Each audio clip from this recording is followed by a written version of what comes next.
आता आपल्या क्लासचा पहिला जो म्हणजे पूर्ण रिझल्ट, आता पूर्ण रिझल्ट समजते ना तुम्हाला की पूर्णच्या पूर्ण पास झाले त्याच्यात, आणि पूर्ण पास झाले म्हणजे डायरेक्ट गाव भेटलं नोकरी.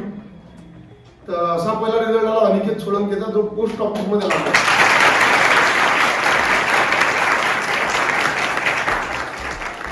डायरेक्ट गाव भेटलं, मुंबईला लागलं. आणि त्याच्याच नंतर दुसरा फोन आला, मला दुसरा रिझल्ट आला की तो व्यक्ती CISF मध्ये लागलेला आहे. पहिले लागलेला तो CISF मध्ये, पण त्याची इच्छा होती की महाराष्ट्रात जॉईन व्हायला पाहिजे. प्रत्येकाची इच्छा असते की लागल्यावर काही वेगळी इच्छा असते, काही त्याची इच्छा होती बाबा मी दिल्लीला नाही राहिलो पाहिजे, महाराष्ट्रात जॉईन झालं पाहिजे. म्हणून तो आता महाराष्ट्रात आला. याला नशीब नाही म्हणत, याला प्रयत्न म्हणतात की बाबा समजा CISF सारखी नोकरी करून अजून अभ्यास करून इथं येणं, याला नशीब नाही म्हणत, याला अभ्यासच म्हणतात. बरोबर. तो विकास गोळखे जो आहे पनतचा, तो पोस्ट ऑफिस मध्ये मुंबईलाच लागला याच्यासोबत. तोही आता महाराष्ट्राला दोन तरी त्याला नोकरी लागलेली आहे. त्याची हे पहिली नोकरी आहे अनिकेतची. आणि त्याच्यानंतर काल जे पोरं पास झाले, NTPCचा रिझल्ट माहित पडायला हळूहळू आपल्याला. आता अजूनही काही माहित पडेल, काही लोक नावही नाही पाहिले अजून. ते NTPCचा रिझल्ट काल जाहीर झाला, त्यात जे पोरं लागले त्याची नाव वाचून दाखवतो. आणि एवढे नाव वाचून दाखवल्यावर साहजिक आहे कोणी म्हणते की बा तुमचे काय लग्गे आहेत काय, काही वय काय काय, तसं काहीच नाही आहे. आता हे रिझल्ट लागणारे तुमच्या सोबतच असतात की नाही. मग तुम्ही त्याला विचारू शकता की सर्व तुमचा लग्गा लावून दिला काय. लग्गे नसतातच. लोकांना वाटते, कोण वाटते काय नाही ते जास्त रिझल्ट येतात म्हणून लोकांचा गैरसमज होऊन जाते. असे गैरसमज चुकीचे आहे. आणि प्रत्येक जण न लागते तो इथंच तयारी करून खूप जास्त मेहनत न लागते. त्याला क्लासवरचा खूप चांगला विश्वास, त्याचा ग्रंथालयावरचा विश्वास, त्याच्यामुळे लोक यशस्वी होतात. ते महत्वाचं आहे. काल मी पुरेच्या बरोबर लिहूनही पाठवलं होतं. काही लोक त्याच्यावर रिप्लाय आले मला की बा जसं ते लिहून पाठवलं की नाही की बा अनिकेतनं जो क्लासवर विश्वास दाखवला किंवा लायब्ररीवरचा विश्वास दाखवला तो कामात आला समजा. तर प्रश्न आता असा आहे की हे जे पोरं वाचून हे जे लागले आता हे आणि जे परीक्षा पास झाले त्याचे नाव वाचून दाखवतो. प्रणव बसू हिवरखेडचा,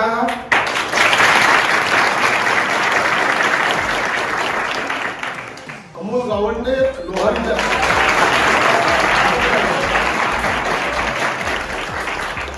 स्वप्नील आपटकर पनतचा आहे, याला एक नोकरी पहिलं सांगेल. शुभम तायडे वरुड जमुक्याचा,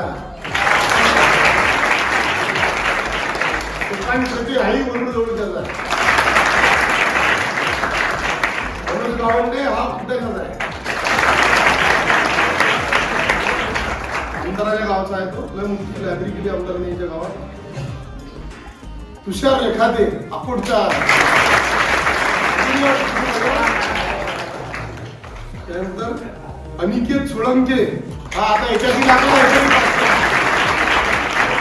त्यानंतर मंगेश खारडे, त्याच्यानंतर विजय मेश्राम, त्याच्यानंतर अमोल गावंडे, याला 7वी नोकरी आहे. 7वी परीक्षा हा पास आहे. हा कुठे जात आहे? हा अमोल गावंडे. मी 2-3 अमोल गावंडे क्लास. त्यानंतर मुली काही मागाने राहिल्या रिझल्ट मध्ये, मुलीचा चांगला रिझल्ट आहे. त्याच्यात पास झालेल्या ज्या मुली आहेत, NTPCचा रिझल्ट जो लागला रेल्वेचा, त्याच्यात ज्या मुली पास झाल्या त्याचे नाव सांगतो तुम्हाला. लता येऊल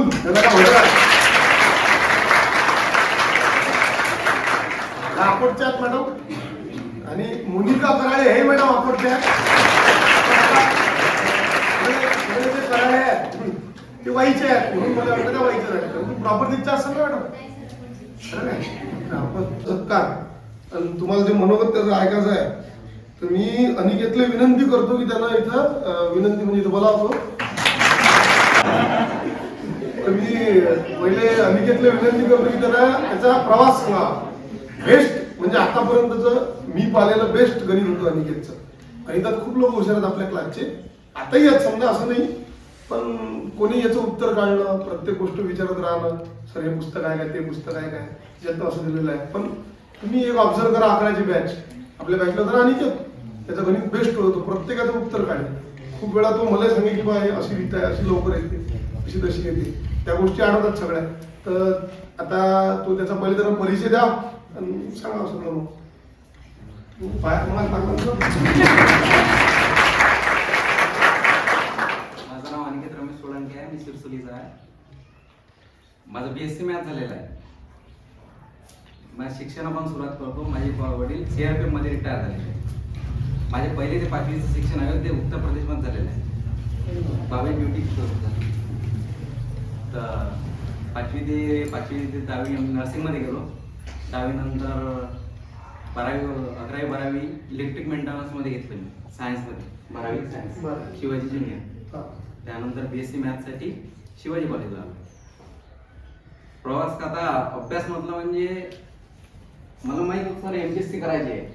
म्हणजे आपल्याला सेंट्रलमध्ये यासाठी मी सेंट्रल गव्हर्नमेंटचे फॉर्म भरत होतो कारण की मला गणितात खूप इंटरेस्ट होता. आता मी जेव्हा ते पेपर बघितले SSC CHSL CGL तेव्हा त्यामध्ये सर मला गणितच असं वाटलं की आपलं म्हणजे जे रेल्वे झाले यामध्ये आपल्याला एक प्लस पॉईंट आहे की सायन्सवाल्याचं सायन्स सब्जेक्ट राहते 25-30 मार्कचा. तर ते कसं आपल्याला एक तर हे जे व्हेरिएबल किंवा XY चे गणित राहतात हे BSc असताना सर नॉर्मली हँडल करतो आम्ही. तर मग असा विचार आला मनात की आपण हे जे BSc first year second year फायनलमध्ये जे आपण सुरुवातीला आपण कॉलेज तर मी केलं नव्हतं. मी तिथच्या लायब्ररीमध्ये बसत होतो. तर लायब्ररीमध्ये यासाठी बसण्याची सुरुवात केली होती की आपल्याला प्रॅक्टिस होईल किंवा लायब्ररीमध्ये जास्त वेळ आपल्याला बसण्याची सुरुवात म्हणजे 1 तासापासून 2 तासापासून अशी सुरुवात केली. मग जसजशी सवय वाढत गेली मस्त तसे तास वाढत गेले. कॉलेजचे लेक्चरर सुद्धा मला बोलत होते. फक्त मी त्यांचा त्यामध्ये माझी फिजिक्स केमिस्ट्री मॅथ जे विषय होते यामध्ये स्कोअर चांगला घेत होतो म्हणून ते मला बोलू शकत नव्हते. तर मी असं विचार करत होते की हा कॉलेजले लेक्चरला बसून नाही आला पण स्कोर आहे याचा त्याच्याने बोलून काही फायदा नाही. त्यानंतर मग मी 2018 मध्ये माझं ग्रॅज्युएशन कंप्लीट झालं. आता असं वाटलं की कोणकोणत्या पोस्टसाठी ग्रॅज्युएशन हे 60%च्या वर पाहिजे. मग असा विचार केला की आपण पहिले BSc प्लेन करू, MPSc इकडे स्पर्धा परीक्षेकडे काहीच लक्ष नाही द्यायचं. त्यानंतर मी माझं जे अभ्यासाचा आहे BScचा अभ्यास क्लिअर करत आलो. फर्स्ट क्लासमध्ये मी ग्रॅज्युएशन पास झालो. मला 72 की 73% BScला ग्रॅज्युएटमध्ये मिळाले. 2018 मध्ये माझं जसं ग्रॅज्युएशन झालं मी इकडे आलो तेव्हा सरांचं तर गणित दादा सांगत होतो मला. दादा होता सुरुवातीला 2015 पासून आहे होतो. तर मग दादाच्या मला खूप सपोर्ट भेटला कारण की कोणी ना कोणी या क्षेत्रामध्ये जर ओळखीचं असलं त्याचा खूप फायदा होते आपल्याला.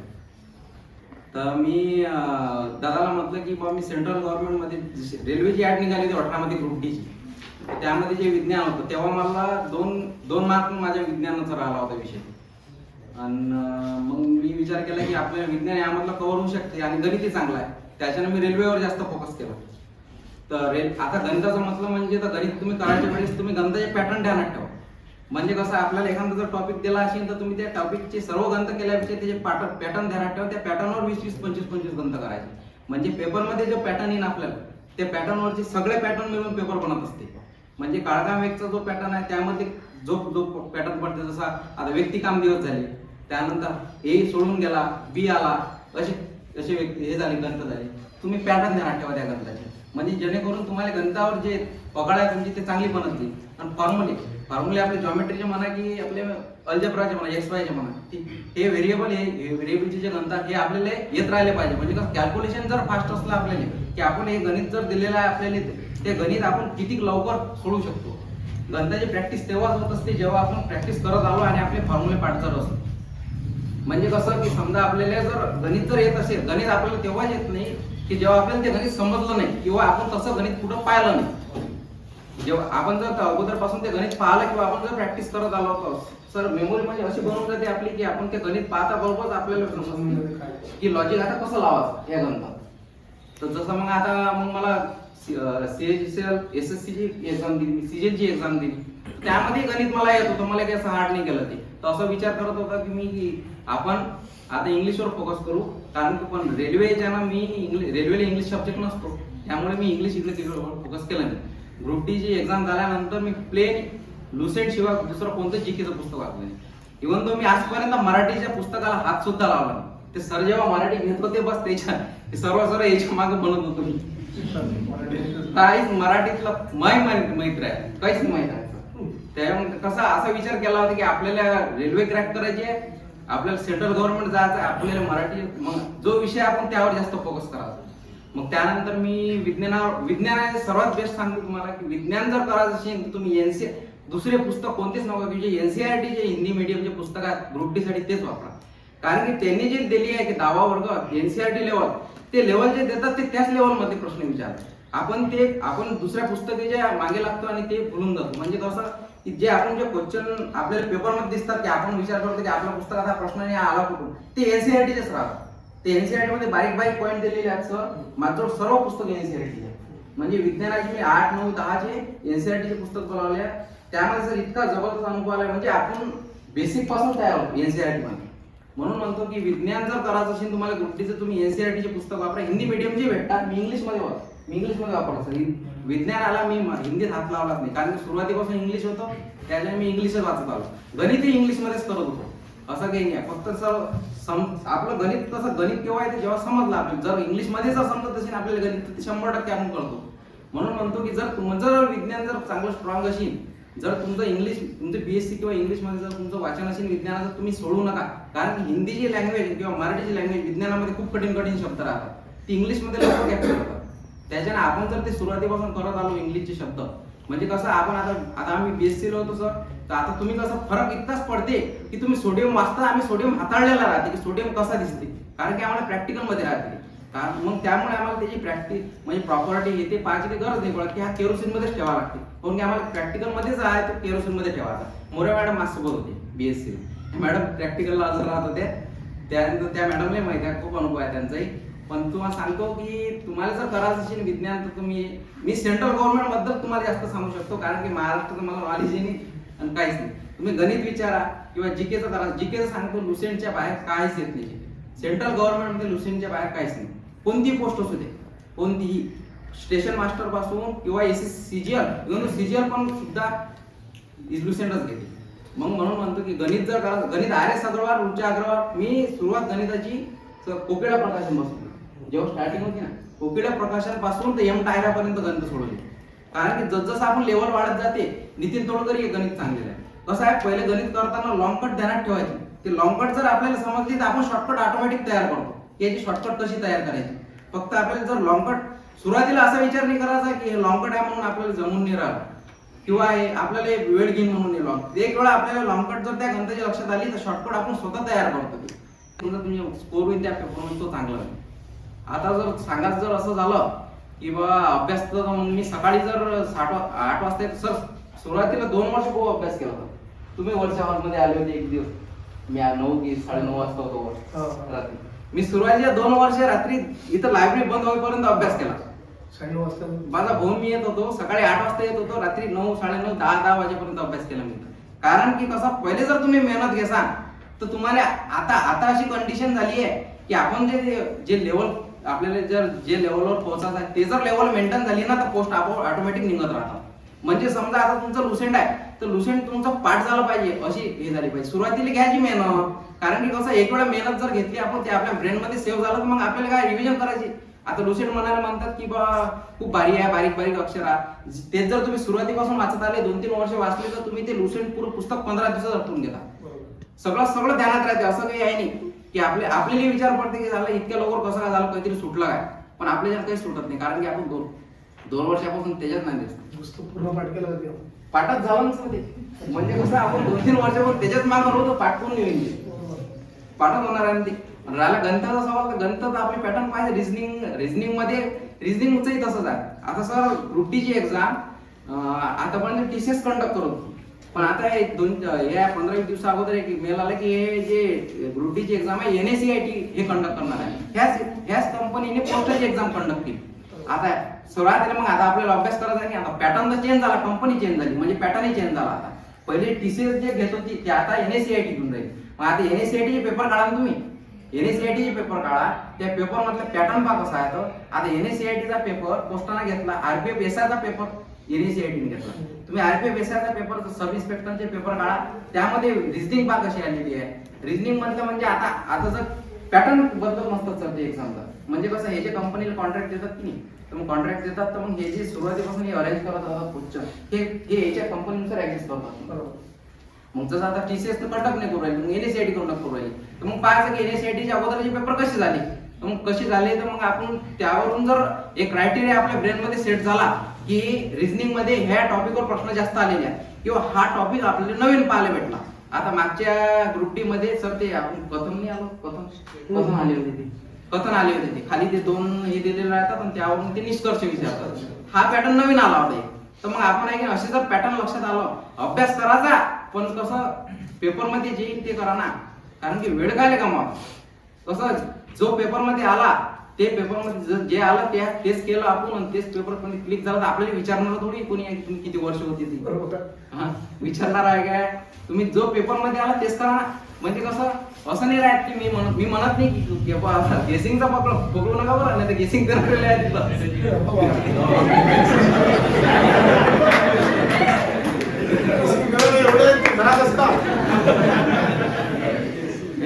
गेसिंग काही नाही आहे, फक्त आपला अभ्यास करायची पद्धत आहे, बाकी काही नाही. गेसिंग नाही म्हणतात त्याला, अभ्यास करतात सगळे पण अभ्यास करा कसा हे तर माहित पाहिजे ना. फक्त आपण तेच सांगून राहिलो, बाकी माणसाने ग्रुप डीचं गेसिंग भेटून राहिलं बा, गेसिंग नसते. हे 11वी-12वी नाही. आता BSc फर्स्ट इयर पासून फायनल इयर पर्यंत आम्हाला बुक्स होते, 12 मॅथचे पुस्तक होते, 12 पुस्तकं होते मॅथचे. हो, फर्स्ट पासून 12 पर्यंत होते ते. म्हणजे सेमिस्टर नुसार राहते, सेमिस्टर नुसार राहते. तर मग आता पोरं खूप करत होती की बा ट्युशन लावल्या होते ना, BScच्या ट्युशन लावल्या होते. मी ट्युशन घेत होते तेव्हा त्रिवेदी मॅडम. तर त्या मॅडम जेव्हा ट्युशन घेत होते त्या मॅडमचं गणित चांगलं होतं. तर मग मी काही ट्युशन लावली नाही. मग हे पोरं विचार करत होते की सर ट्युशनही लावली नाही सर गणिताची, एकही विषय बॅक नाही ठेवला. त्यांचे 3 वर्ष क्लिअर पास झालो, एकही विषय नाही झाला. त्याच्या समोर येऊन बसत जाऊन मग ते विचार करत होते की हा ट्युशन नाही करत, ते नाही करत, याचा विषय निघते कसा गणिताचा. तर मग आपण काय करायचं आता, ते काय करत होते ते सगळे नोट जमा करत होते, मी सर प्रिव्हियस इयर क्वेश्चन काढत होतो. लायब्ररीत बसून आपलं एकच काम. आता आपल्या लायब्ररीचे तास तर वाढवा लागतात ना, मग कामात वाढू जराशे. म्हणजे कसं की BSc जे अगोदरचे क्वेश्चन झालेले आहेत ते क्वेश्चन काढायचे, मग ते क्वेश्चन तेच येतात, तेच रिपीट होतात. म्हणजे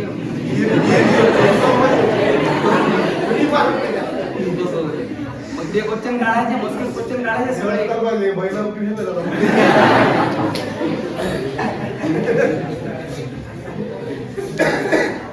मग तेच ते क्वेश्चन काढायचे. आपल्याला पासिंग काढायची आहे की नाही, आपल्याला ऍग्रिगेट 60% वर पाहिजे. मग ऍग्रिगेट 60% वर जर पाहिजे असेल आपल्याला, तर मग आपल्याला जर मॅथची ट्युशन लावली तर ठीक आहे, मॅथ मध्ये आपल्याला कमी मार्क भेटतील. मग त्याचे मार्क फिजिक्स केमिस्ट्रीत कव्हर करा ना, फिजिक्स केमिस्ट्री मध्ये कव्हर करा. मग फिजिक्स केमिस्ट्री मध्ये मी असे मार्क घेतले, बॅलन्स आणला पुरा 73 पर्यंत बॅलन्स आलं ते. मग घेत आलो मी ते. तर मग सुरुवातीला मग ते मुलं विचारत, ते मॅडम अशी राग करत होती, सर कॉलेजचं काय झालं आहे, जो ट्युशन लाईन की नाही, आता समजा आता ज्याने ट्युशन लावली BSc मॅथची, तर तिथे इंटरनल मार्क जात होते. ते इंटरनल ज्यांना मग ट्युशन लावली आहे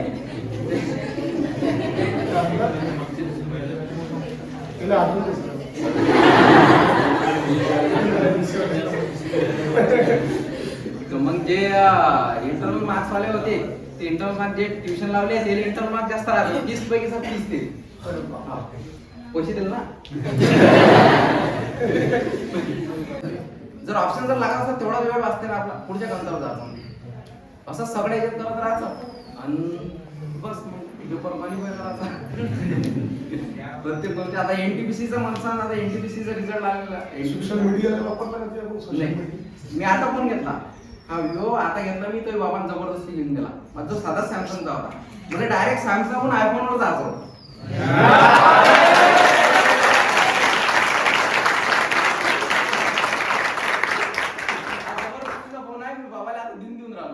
मी विचार करत होतो की आता ऍपल घ्या.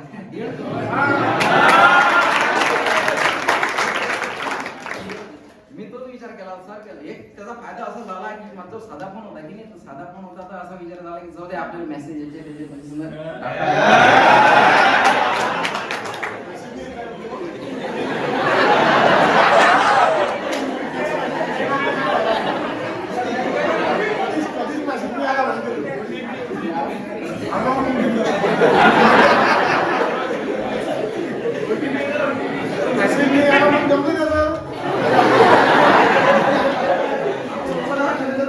वाचला की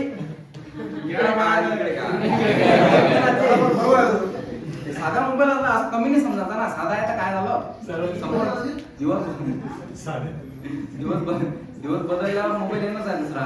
पण कसा टाइम निघून गेला म्हणजे फायदा नाही आहे ना. कारण कसं मी सुरुवातीपासून माझ्या डोक्यात असा विचार राहते, जर वयाला जर बुद्धीला जर वयाची अट असते की नाही, तर जे सिनियर लोक असतील ते जास्त हुशार असते. बरोबर. आपल्या माइंडला आहे की नाही, जर एजची जर अट असते की बा तुम्ही 40 वर्षाच्या तर तुम्ही खूप हुशार मेंदू मोठा असं नाही कर. कारण कसं आहे असं आपले मेंदू आपण जेवढा इस्तेमाल केला ब्रेनचा तेवढा ते सेव्ह होत जाते, तेवढा ते वाढत जाते. कारण कसं राहते प्रत्येक गोष्टीचं एक लिमिट राहते ना.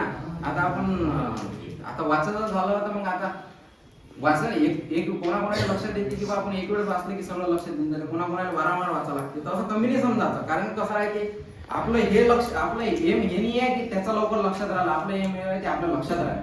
आपलं मेन एम हे आहे ना की लक्षात राहिलं. आपल्याला पोस्ट काढायची आहे ना, तो विचार नाही करायचा कोणत्या अभ्यास किती तास करतो पूर्ण? सर 8 पासून 1 तास 1-1.5 तास आता बॅच राहते. 11 ते 8 वाजता येत होतो. 11 ते 1 बॅच करायची. बॅच नंतर जेवण करायचं. आता जेवण करणारे सगळे गेले आमची एकटं चालली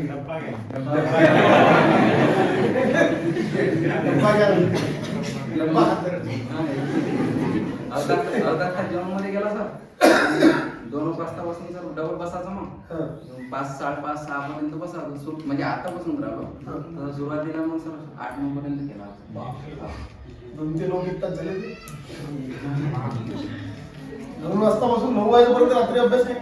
एक वेळा 9:30 ला आलो मी वरच्या आवर एकटाच अभ्यास करू लागला. सर बोलले होते मला खाली बस म्हणे पोरात म्हणे काय आता झाला सर. आपण कसं आता गणित करायचे गणित करत होतो मी सर वरती तुझं ब्लॅकबोर्ड होते बरोबर त्याच्यावरच करत कोणली हे रात्री कोणली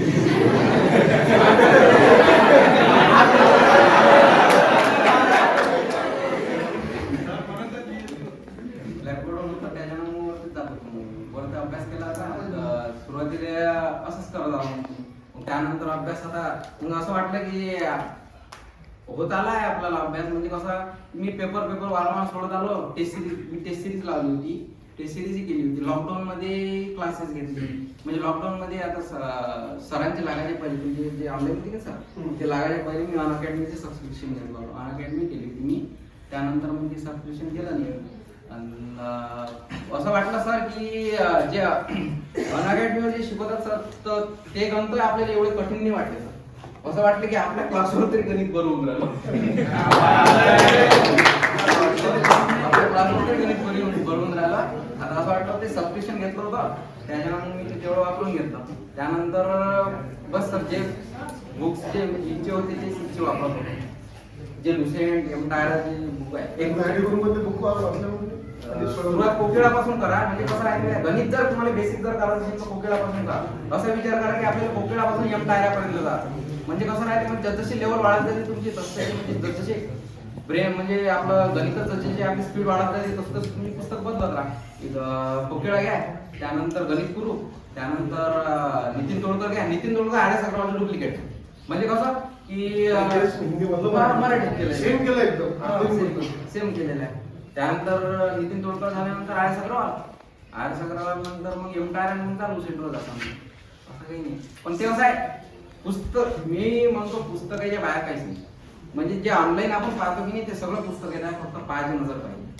कसं राहते की पहिले आता ऑनलाईन क्लासेस झाले. पहिले तर पुस्तकच होते ना. पहिले का लागले नाहीत का बरोबर लागले ना पुस्तक लागले सगळे लागले. असं नाही आहे ना. ते कसं राहते सर ह्या जे आतापासून फोकस कसा झालाय सर ऑनलाईनवर झालाय. सगळ्यात जास्तीत जास्त फोकस ऑनलाईनवर झाला. की ऑनलाईन कसं आहे एकदम तो पाहिजे का मी पाहतो ते समजेल नाही ना काहीच नाही. कारण की कारण की पुस्तकातून जेवढं आपल्याला एक्स्ट्रा ज्ञान भेटते तेवढं ते मोबाईलवरून भेटणार नाही. कारण की पुस्तक ते सुरुवातीपासून जर हाताळत आले तर त्याला समजते ना की कसे बनवावं लागतात ते पुस्तक. ते जे सर आता एक टाइम असा झाला होता सर की माझं जे सायन्स मध्ये ते समजत नाही का किंगडम आर्थ्रोपोडा सिलेंडर हे आता माझं बीएससी सर हे नावाचं घ्यायला कठीण जातात. मग आता माझं पडलं बीएससी मॅथ बीएससी बायोवाले लवकर जमते ते कारण की ते सगळं पाठच राहते. मग आता हे कसं करायचं तर मला 2 वर्ष आता एनसीआरटी तर मी वापरून तर आलो होतो, पण असं डिटेल मध्ये पाहिली नाही, म्हणजे एवढं असं बरोबर हाताळलं. कारण की मला असं वाटलं की बा सुरुवातीने काय राहते या पुस्तकात, ते एवढं विशेष नाही आहे. हे सर्व पुस्तक याचे वापरून राहिले, स्टँडर्ड वापरून राहिले. मग मी असा विचार केला की आपण एक वेळा डबल ट्राय करूनच पाहू. तर मग मी 2-3 वेळा वाचून पाहिली, 2-3 वेळा वाचून पाहिली. तर सर आजची कंडिशन अशी झाली आहे सर की मला विश्वास नाही पडत सर की ते जे त्यात कसं कठीण काम काय झालंय, प्लांट किंगडम, ॲनिमल किंगडम हे एकाच आहे सर. त्याच्याने ते प्रत्येक किंगडमचे उदाहरणं, त्याच्या प्रॉपर्टी किंवा या किंगडम मध्ये काय येते, मग कसं आता हे ध्यानात कसे राहते. तर तुम्हाला जर ते लक्षात आलं की नाही, तर तुम्ही प्रत्येक किंगडमचं तुम्ही उदाहरणासहित तुम्हाला प्रॉपर्टी देणार आहे. एक स्टेज अशी येते तुमची की आपल्याला कोणतेही किंगडम विचारलं की त्यातला हा मोलस्कातला आहे, सिलेंड्रेटला आहे, त्यातला आपल्याला कॅप्चर होऊन जाते की आपल्याला कशातला आहे. मग कसं असं करत आला की पाठच करून घ्यायला होते ते.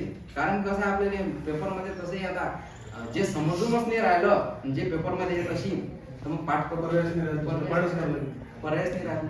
कारण की पेपरमध्ये जर येत असलं, जर तुम्हाला समजलं नाही तर मग पाठ करा, दुसरा काय इलाज आहे. किती वेळ ट्राय करता. किती परीक्षा होती सर ते एसएससी जीडी होती ना, एसएससी जीडी तो निघाला होता पेपर. आणि बस आता वृत्ती दिला होता मी. आणि एसएससी सीएचएसएल राहिली 2. हा सीएचएसएल चौथा पेपर आहे. हा चौथा पेपर हा दिला होता. आता एनटीपीसी ग्रुप डी वरच फोकस केला. असा विचार नका करू तुम्ही, फक्त कसं आहे माहिती का, एक फोकस ठेवा. म्हणजे आपल्या इच्छे पोरं कशी मिळाली सर, घडीत महाराष्ट्र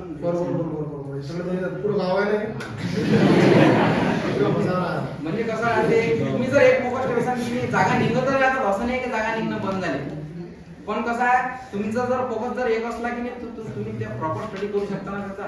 जर तुम्ही सगळेच जर कधी महाराष्ट्र कधी सेंट्रल, हे दोन्ही गोष्टी वेगवेगळ्या आहेत बरं. यामध्ये गणित जास्त पाहिजे, त्यामध्ये जीके जास्त पाहिजे. एकदम भडकतात ना रे की झालं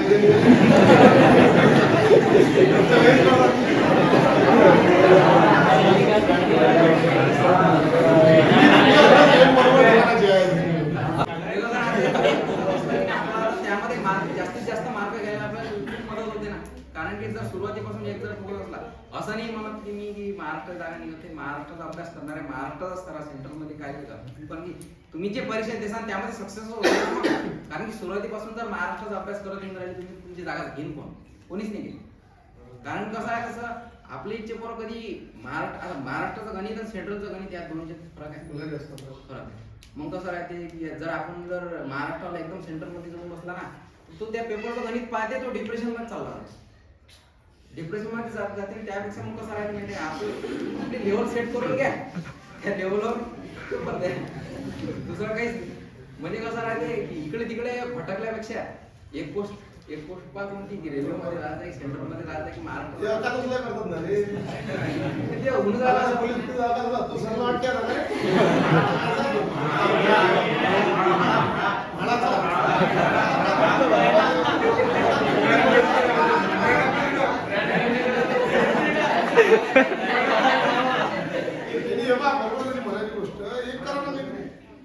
पोलीस भरती घेतली की माझ्या वेळ घेतली की नाही, मग तेच कंटिन्यू ठेवायला हवी. पोलीस भरती सुरू होती की माझा आता 25 वेळी नवीन नाही केलं अशी. आता मला उद्या मारत नाही, उद्या बोले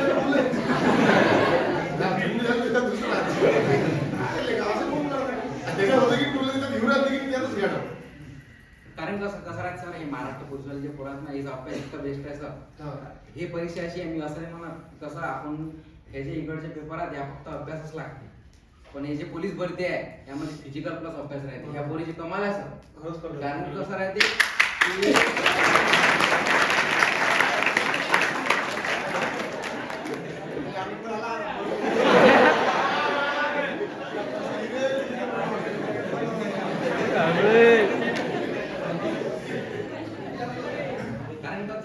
पोलीस भरतीत जर एक बरोबर एका 2-2 मार्क्स पडून राहिले तर काय होते, काही फरक नाही पडत. तुम्ही त्या रेंज मध्ये राहा ना, मग तुमचा आजमध्ये 100% फक्त कसं आहे, टाइम टेबलची गोष्ट राहते. तुमचा टाइम आला, तुमचा टाइम कोणीच नाही घेत.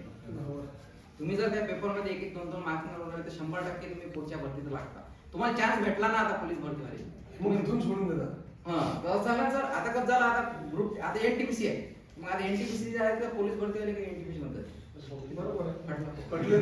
मग तेवढा आहे. आता 14 फेब्रुवारी पर्यंत एनटीपीसी मेन्स आहे 14 तारखेला पुढच्या महिन्यात. बरोबर. मग एनटीपीसी मेन्स 14 तारखेला आहे, मग तोपर्यंत एनटीपीसीचा अभ्यास करतो. मग आता ते फेब्रुवारी आता 14 तारखेला पेपर झाला मग पोलीस भरतीच्या हेच तर चुकते मग. म्हणजे कसं आहे माहिती आहे का, असं नाही म्हणणं माझं की बाबा तुम्ही एका जण मागं लागा, पण कसं आहे जे करता ते इमानदारीने करा. म्हणजे असं तुम्ही शेवटपर्यंत यातही राहत नाही त्यातही राहत नाही, कारण की स्कोर होत नाही ना तेवढा. जो पोलीस भरतीचा विद्यार्थी आहे ना, पोलीस भरतीचा इमानदारीने अभ्यास केला तो पोलीस भरतीत लागतेच. कोणीच घेत नाही त्याचा 100% लागते, कारण की त्याला दुसऱ्या विषयाचा अभ्यासच नाही केला ना. पण जागा असं नाही आहे की निघणं बंद झालं, जागा निघूनच राहिल्या. जागा निघूनच राहिल्या. असं नाही आहे की पोरं लागून नाही राहिले, पोरं लागून राहिले. आपल्या इकडचं वातावरण कसं राहते, आपण मराठी मीडियमचे आहोत. युपी बिहारीचं हिंदी मीडियमचे अभ्यास करणार, कारण की त्याचं शिक्षण हिंदीचं आहे. मला पहिल्या वर्गात ग्रामर होतं अयोध्याला. पहिल्या वर्गात सांगा, पहिल्या वर्गात संस्कृत ग्रामर होतं. माझ्याजवळ अजूनही पुस्तक आहे उत्तर प्रदेशची. पहिल्या वर्गात ग्रामर आहे.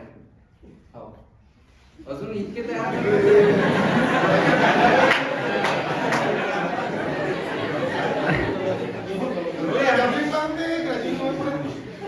गॅदरिंग पाहत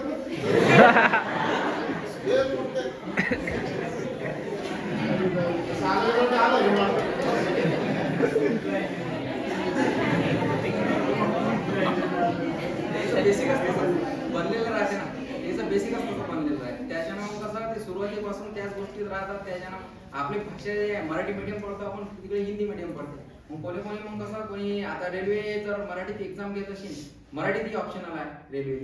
मग मराठीत कोणकोणते शब्द एरर होतात सर त्याची टाईप करताना. ते जे पेपर सेट करतात ना त्या भाषेत लिहितात, तर मग ते लिहून देतात की बाबा तुमचं जर हा प्रश्न चुकला असेल तर हा मराठीत ग्राह्य धरला जातो. हा ग्राह्य धरला जाईल इंग्लिशमध्ये जर काय असेल क्वेश्चन, तो जर तुमचा जर बरोबर असेल, तुमचं मराठीत भले ते मिस्टेक असो ना, ते ग्राह्य धरलं जातं. ते मराठी लँग्वेज आली रेल्वेमध्ये, पण कसं आहे ते जर आता शब्द आता मराठी विज्ञानाचे खूप कठीण आहेत ना, ते सेट टाईप करणं किंवा सेट करणं याने जरा मिस्टेक होतात. ते विचार नाही करत, हिंदीत लिहितात ते काही शब्द. त्याने असं हेडलाईन केलेला आहे की बा तुम्ही जर हा जो क्वेश्चन चुकत असेल ना, मराठीत ग्राह्य धरले जात नाही, भले तुम्ही मराठीमधून देत असाल. म्हणून कसं आहे ते असा फायदा त्या गोष्टीचा आहे त्या लोकांनी, कारण की त्याचं सुरुवातीपासून हिंदीमध्ये शिक्षण आलेलं असते आणि हे हिंदीमध्ये सेंटर जे हिंदीमध्येच पेपर राहतात, त्याच्यात त्याला काही वाचायची म्हणजे आता हिंदी सब्जेक्ट त्यांना सुरुवातीपासूनच राहते ना. आपण मराठी करतो इकडे, ते तिकडे हिंदी करतात आणि अनायसे पेपर मध्ये हिंदीच राहते. आता SSC GD मध्ये हिंदीच आहे, तर मग ते सुरुवातीपासूनच हिंदी राहते. तो फायदा आहे. हा, तो फायदा राहते. फरक पडते इतकाच पडते, बाकी काही नाही. तुम्हाला त्याच्यापेक्षा थोडा जास्त अभ्यास करावा लागते, कारण की कसं आहे ते पोरं खूप म्हणजे त्याचा फोकस जास्त आहे. ते सर्व पोरं SSC आणि रेल्वेच्याच मागे जास्त. जे युपीचे पोरं आहेत ना, SSC रेल्वेच्याच मागे जास्त. त्यांनी आपल्याला मागं टाकण्यासाठी आपल्याला प्रचंड अभ्यास करावा लागतो. म्हणजे कसं राहते की त्या पोराला टेक्निक खूप माहिती राहतात. आता जसं आपण जे गणित समजा आपण लॉंगकट सॉल्व्ह करून राहिलो, त्याला ते शॉर्टकटच माहिती राहते. ते पाहता उत्तर काढतात, याचं उत्तर कसं असेल. कारण की आपल्याला कमीत कमी वेळेत जर ते उत्तर काढायचं असेल तर मग मेथडही माहित पाहिजे. मेथड माहित पाहिजे तर मग सगळ्यात पहिले लॉंगकट माहित पाहिजे ना. डायरेक्ट शॉर्टकट पाठ करसान तर ध्यानात तर राहिली पाहिजे. ते पहिले लॉंगकट ध्यानात ठेवा किंवा हे लॉंगकट आले तर कसे मग तुम्ही स्वतः शॉर्टकट तयार करता. जर तुम्हाला ते गणित लक्षात आलं तर स्वतः शॉर्टकट तयार करा. आपल्याला वेळ लागतो. मेन म्हणजे कसं गणिताची प्रॅक्टिस होते सर. कारण कसं आहे ते आपले जे सूत्र बनवलेले आहेत आता A+B चे किंवा आपले सरळ चक्रवाढमध्ये शॉर्टकट आहे, ते 2 वर्षाचा फरक 3 वर्षाचा फरक, ह्या शॉर्टकट अशाच नाही बनल्या.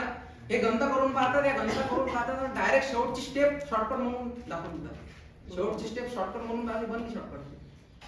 काहीच त्याला वेळ नाही लागत ना, शॉर्टकट बनायला वेळ नाही लागत. पण त्यासाठी अभ्यास करावा लागतो, तेवढी प्रॅक्टिस करावी लागते. त्यासाठी आपल्याला पायात माहित पाहिजे. डायरेक्ट जर शॉर्टकट पाठ केली आपण पेपरला गेलो तर कसं जाईल. कारण की आपल्याला की मागचं पुढचं काही बेसिकच नाही माहिती तर कसं होईल.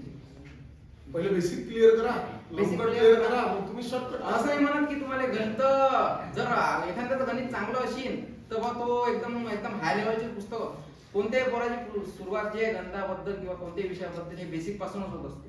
फक्त फरक असा आहे की त्याच्या अभ्यासात फरक राहते. कसं एखाद्याचा इंटरेस्टचा सवाल राहते. मला 9व्या वर्गापर्यंत गणितात काहीच इंटरेस्ट नव्हता, काहीच नाही. म्हणजे इतकं की मी आता बाबा CRPF मध्ये होते, त्याच्यानं घरचं वातावरण एवढं गरम आहे भयानक. म्हणजे आता बाबा तुमचं फ्रँकच बाबा तर एक घरी गेलं तर प्रचाराला गेलो आम्ही निवडणुकीत. त्याच्या घरी गेलो तर बाबा पहिले गेटवर सांगा मला पुण्या पक्षाने पक्ष आहे माझा आमदार मग सर म्हणजे कसं आता सीआरपीएफ मध्ये होते की ते, तर ते शिस्त म्हणजे खूप जबरदस्त काम आहे. म्हणजे ते जो आता बाबा सर हे समजा 54-55 पण एवढे असूनही सर जे जे हे जे ग्राउंड मारतात हे सीआरपीएफ पोलीस भरती हे जे पुरातून याच्यात जे स्मृती राहते सर हे तेले पण समजते आपल्याला की एवढं का बरं आहे. कारण की सर एवढं वय असूनही बाबाचं म्हणजे कसं कामाच्या बाबतीत बाबा रिटायर झाले पण असा काम इतकं प्रचंड काम राहते म्हणजे 5 वाजता उठणं 4:30 वाजता कधी कधी 4:30 ला जाग अलार्म लावायचे कधीच काम नाही पडलं बाबा कधीच नाही. 4 ला उठा उद्या 4 ला उठायचं तर बरोबर 4 लाच उठ. हे कसं राहते माहिती आहे काय बाबा शिस्त म्हणजे अशी की बाबा सगळं टापटीप पाहिजे. म्हणजे कसं ते तर शिकवतातच तिकडे ह्याच्या फोर्स मध्ये राहतात ना येले राहायचं कसं. कारण की फोर्सचा माणूस ते म्हणते मॅडम आले मागे सांगितले ना फोर्सचा माणूस कुठे बसते किंवा कुठे ऍडजस्ट करते. कारण की ते शिकवणच तशी असते सकाळी सकाळी उठणं किंवा कामं करणं. आता सर माझे घरी समजा आता बाबा साखरची बोरी आणून ठेवतात त्याला एवढं चहा आवडते बाबाले म्हणजे तिकडे ते ड्युटी करत होते बस तिथं ते चहाची मशीनच राहते ड्युटी करत चहा प्यायचा ड्युटी राहतात जागाच आहे तर चहा प्यास लागेल. मग रात्री 12-1 वाजता ड्युटी लागत होती बाबाची मग तिथं मग चहा प्यायची एवढी आदत पडली की बाबा कमसे कम दिवसातून सर 10 ते 15 वेळा चहा एवढा चहा पिणे बाबाची शुगर बीपी सगळे नॉर्मल आहे. डॉक्टर विचार करतो कसं आहे माहिती आहे का आपण गोड खायला हरकत नाही पण त्या गोडवर जर आपला घाम जर जात असेल तर शुगर आपली काहीच नाही होणार.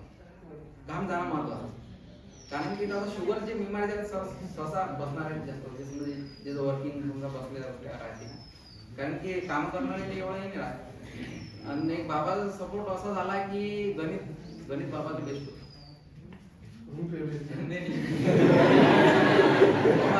मी लहानपणी गणिताला एवढा घाबरत होतो मी सगळ्यात जास्त म्हणजे दादापेक्षा गणिताच्या बाबतीत सगळ्यात जास्त मार मीच खाल्ला बाबाचा.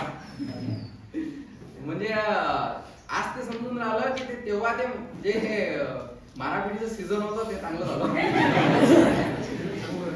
पहिले ते शिक्षक लोक मारत होते की नाही तेव्हा विद्यार्थी खरंच तसे बनत होते. आता बंद झालं की ते मारणं त्याच्यानं आता ते पुरा मनमाई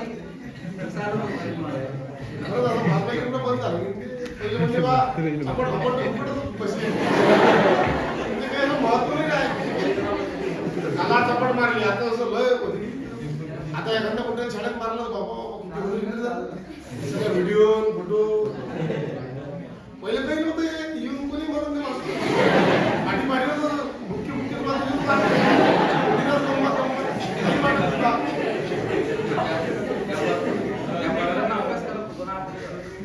आता बर्डनच नाही राहणार कारण की शिक्षकही समजा एवढं की शिक्षकही विचारच करून राहिले महाराज समोरचा काय कोण आहे कोण नाही.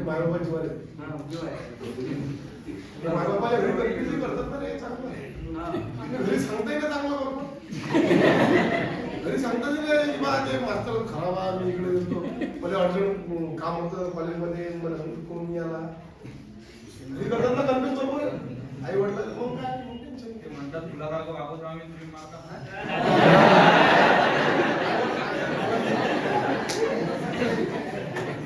अजून तुमचे काही प्रश्न असतील तर अनिकेतला विचारले मग तू कधी फोटोशूट होऊन नाही गेला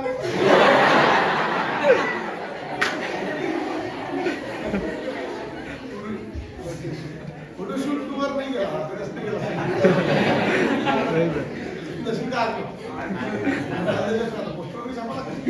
आज जाऊ दुपारी जाऊ सर फोटो शूटर आता कधी जाता जेव्हा नोकरीवर लागतात किती असं ना तेव्हा जातात पोस्टवर छापा लागतील ना फोटो. कसं राहते माहिती आहे का 20 ते 30 हे जे वयोगट राहते की नाही ह्या वयोगट मेहनतीचं वयोगट असते. ह्या वयात जर आपण मेहनत नाही घेतली की नाही तर पुढचे वय खूप भारी झालं पुढचं आपलं आयुष्य राहते यावरती.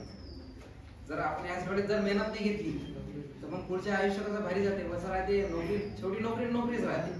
कारण की आता लॉकडाऊन मध्ये आपण पाहत होतो ना किती म्हणजे जे आता सगळं बंद झालं ना शिक्षक लोक पगार ते घेऊन राहिले त्याचं काय चालूच आहे.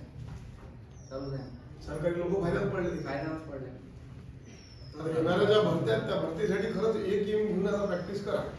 आता ग्रुप डी ची करू राहिले ना, फक्त ग्रुप डी चीच प्रॅक्टिस करा. एनटीपीसी ची करू राहिले, एनटीपीसीच करा. बरोबर आहे की नाही? मला फक्त डिस्ट्रॅक्शन असं झालं होतं की आईला हायपरथायरॉइडचा प्रॉब्लेम होता. एसएलई डिसीज आहे. म्हणजे हा कसा डिसीज आहे की या डिसीज मध्ये या पेशंटची इम्युन सिस्टम खूप कमी राहते. म्हणजे इम्युनिटी खूप कमी राहते या डिसीज मध्ये. एसएलई नावाचा डिसीज आहे, सिस्टमॅटिक ल्युपस इरिथ्रोमॅटिक्स. हा ल्युपस जो आहे, हा ल्युपस म्हणजे वाताचा प्रकार आहे. तर हा डिसीज ज्या पर्सनला राहते त्या पर्सनची इम्युनिटी खूप कमी राहते. त्याच्यात मग आईला जेव्हा कोरोना झाला होता, तर आईला कोरोना झाला होता तर आईची ट्रीटमेंट चालू आहे अमरावतीचे. सर प्रफुल्ल कडू ते तुमच्या आईचे ना शुगर तिथं प्रफुल्ल कडू ची तर ट्रीटमेंट चालू आहे त्या आईची. खूप म्हणजे 3-4 वर्षापासून चालू आहे म्हणजे ट्रीटमेंट. तर त्या डॉक्टरांनी इतकं कव्हर केलेलं आहे म्हणजे त्या डॉक्टरांचा नंबर लागणं खूप मुश्किल आहे. म्हणजे आमची जी ट्रीटमेंट आहे त्या सर तिथं जर नंबर लावायचा असेल आपल्याला तर पहिले 1 वर्ष अगोदर लेटर टाका. तुम्ही 1 महिना लागेल ना कारण की काय झालं होतं यावेळेस जो ऍक्यूट पॅनक्रियाटायटिस प्रॉब्लेम झाला होता. म्हणजे कसं आपली जी पॅनक्रिया असते ना, त्या पॅनक्रियावर सुजन आली. तर डॉक्टरांना असा विचार पडला होता की पॅनक्रियावर सुजन आली तर पॅनक्रियाचं काम काय राहते आपल्या शरीरात? शुगर तयार राहणार. तर जेव्हा ते पॅनक्रियावर सुजन आली, जर पॅनक्रियावर सुजन आली तर शरीरात शुगर कशी तयार? शुगर मध्ये तर कमी जास्त होणारच आहे की नाही. तर तेव्हा मग डॉक्टरांनी शुगर चेक केली तर ते एक देवाची कृपा चांगली म्हणा की बा शुगर नॉर्मल आला आहे. त्यानंतर जे पॅनक्रियाची सुजन जे आहे ते क्रिऑन 25,000 नावाची गोळी भेटते. क्रिऑन 25,000 आपल्या इथे अकोल्यात सर मोजकेच म्हणजे कसं जे पेशंट राहतात की नाही त्यांना म्हणजे मेडिकल वाले ठेवतील. कारण की मोजकेच पॅनक्रियाटायटिस महाग आहे. म्हणजे सर ते एक गोळी 150 की 200 रुपयाची एक गोळी आहे. एक टॅबलेट सर 150 की 200 रुपयाची भेटते त्याची. तर ते टॅबलेटचा सीझन राहते म्हणा, तर त्या सीझन मध्ये त्या डॉक्टरांनी खूप कव्हर केलं.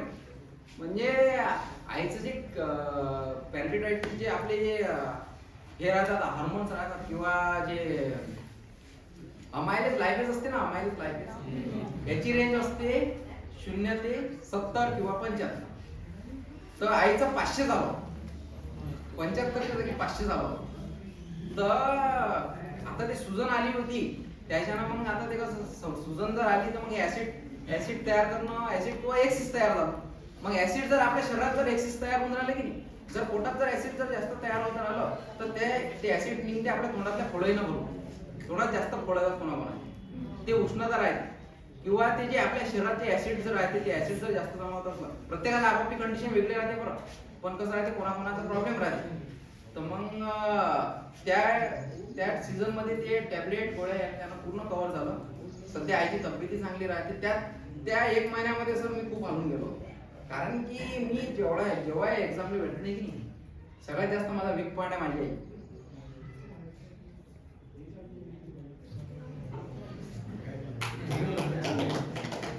लागला आईवर प्रेम असते. कारण कसं राहायचं माहिती आहे का,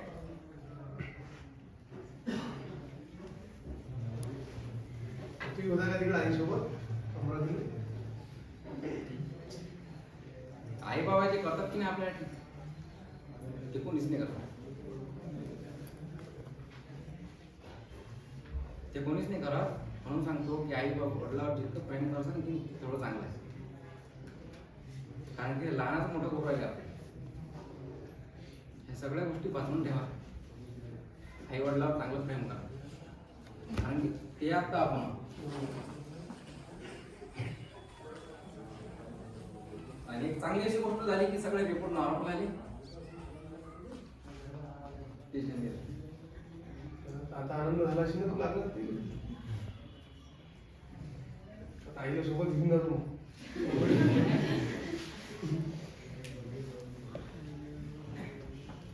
अजून तुमचे काही प्रश्न असतील तर विचारा. प्रश्न आहेत का कोणाचे काही?